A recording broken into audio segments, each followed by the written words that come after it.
How's it going, guys? My name is Estep, and I'm back finally after a long time away from YouTube with some gameplay from, yeah, you guessed it, Call of Duty World War II Private Beta. And I will say I am very happy with this game. Well, let's just say with most of the things about this game. And I will say this, just from playing this beta up to this point, there's a few things that I dislike about the game. And number one is the health issue. Like when somebody is shooting you with a machine gun, like you die literally in a matter of 2 seconds at most. Like it takes sometimes 2 shots and you're dead. The health needs to be raised up.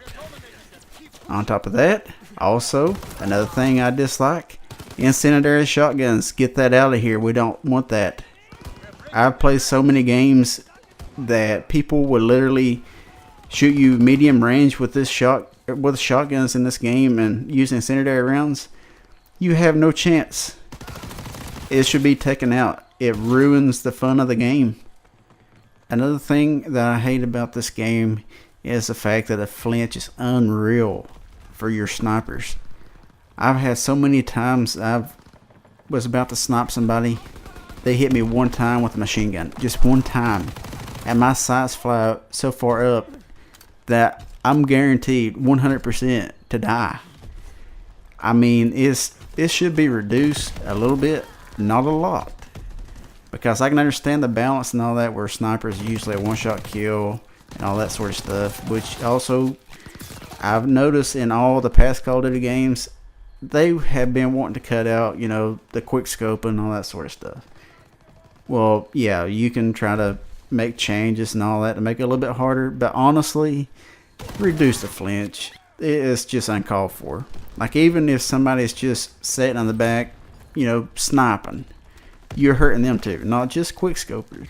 To me, honestly, I think in this game, more of the balances and all that and the changes has been focused around, like, you know, improving your ARs, these submachine guns and all that, to have like a much higher advantage, which, like I said, relates back to, as I mentioned, how fast you can die to an AR or submachine gun.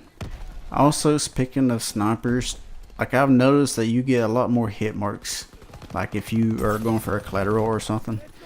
So I know I've been very upset, like the past few games I've recently played, because I would have a triple or a quad lined up and I would literally get one guy and hit mark the rest of them. I mean, it's just like how things was starting off for MWR when it first released.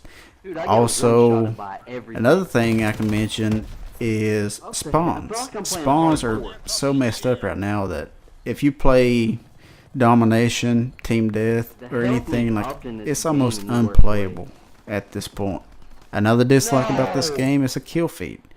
It fades away too fast. I think it should be toned back just a little bit, like maybe a second or so, because right now the kill feed just fades way too fast. There's a few other minor things I dislike about the game, but let's get into the good things, because there's a lot of things that, you know, they've done real good with this game. And number one is definitely the removal of the perk system.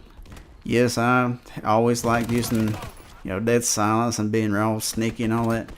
Now they have 5 divisions in the game: infantry, airborne, armored, mountain, and expeditionary.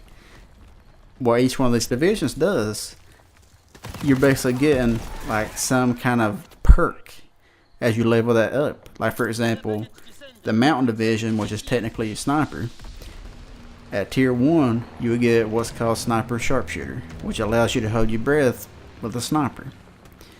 Tier 2 makes you invisible from the enemy aircraft or recon aircraft while moving, which is basically like Ghost and everything. Also, you hit them from player control streaks. At tier 4 you get dead silence.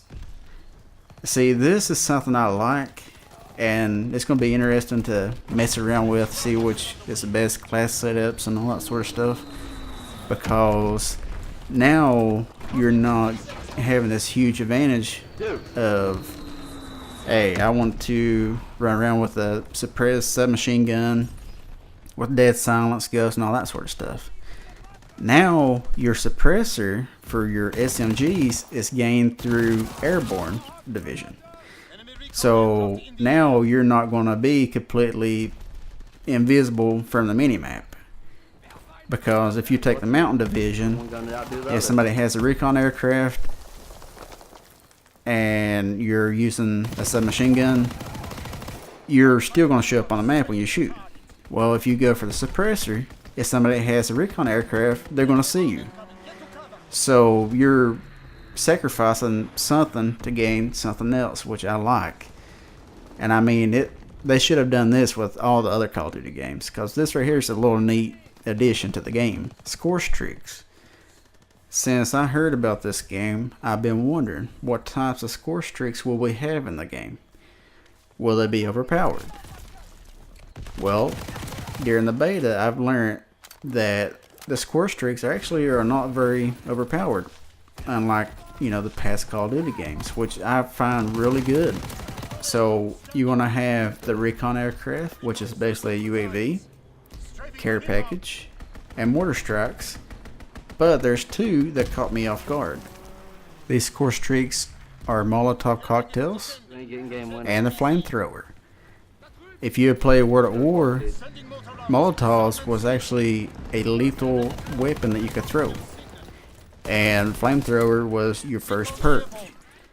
Well, in World War II, these are actually going to be score streaks. Molotovs are going to be pretty good, but to use them, you have to run them as a score streak. That about wraps up this video, guys. Hope you guys enjoyed.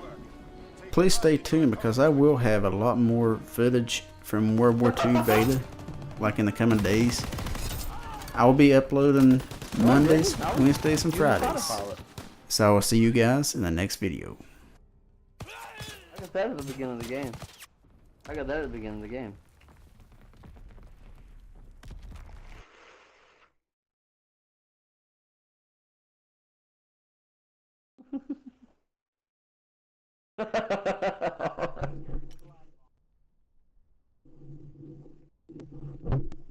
Oh, score streaks won't count. Score streaks for grenade don't count. It's gotta be gun kills.